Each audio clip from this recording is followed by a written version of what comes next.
സുഹൃത്തുക്കളെ, യാദിലിന്റെ ആക്ടിങ് നിങ്ങൾ കണ്ടിട്ടുണ്ടായിരുന്നു, ഈ വീഡിയോ നിങ്ങൾ കണ്ടിട്ടുണ്ടായിരുന്നു. ഒരുപാട് ട്രോളും കാര്യങ്ങളൊക്കെ വന്നു. കരയാൻ കിടന്ന് പാഴ്വിടുന്ന യാദിൽ എന്ത് കോപ്രായൊക്കെ കാണിക്കുന്നത് എന്നൊക്കെ ഒരുപാട് കമന്റും ട്രോളും ഒക്കെ വന്നല്ലേ. യാദിലിനെ നിങ്ങൾക്ക് എത്ര പേർക്ക് അറിയാമെന്ന് എനിക്കറിയത്തില്ല, പേഴ്സണലി എത്ര പേർക്ക് അറിയാമെന്ന് നിങ്ങൾക്ക് അറിയത്തില്ല, പക്ഷെ എനിക്ക് നല്ലതുപോലെ യാദിലിനെ അറിയാം.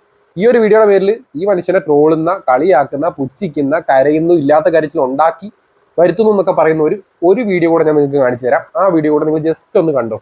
കേരളത്തിലെ എല്ലാ ഫുട്ബോൾ ഫാൻസിനും വേണ്ടി അർജന്റീന കേരളത്തിൽ വന്ന് കളിക്കാൻ പോകുന്ന 10 match ticket free give away.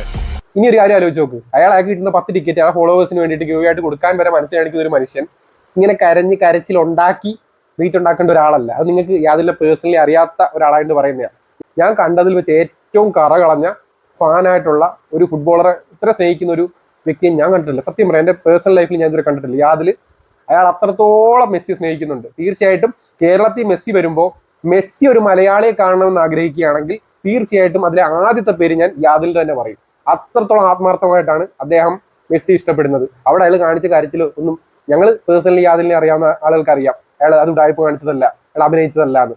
ഓരോരുത്തർക്ക് കരയുന്നതിന് ഒരു രീതി കാണും, ഓരോരുത്തർ ഇമോഷണലി ആകുമ്പോൾ ഓരോരോ ഫേസ് രീതികൾ കാണും. അത് നമ്മളെപ്പോലെ തന്നെ കരയണം, നമ്മളെപ്പോലെ തന്നെ ചിരിക്കണം എന്ന് പറഞ്ഞാൽ അത് ഭയങ്കര കഷ്ടമാണ്. അതുകൊണ്ട് തന്നെ അദ്ദേഹത്തെ സപ്പോർട്ട് ചെയ്തില്ലെങ്കിൽ പുച്ഛിക്കാതിരിക്കുക. താൽക്കാലികമായിട്ട് വൈൻഡപ്പ് ചെയ്ത് സൈനിങ് ഓഫ്.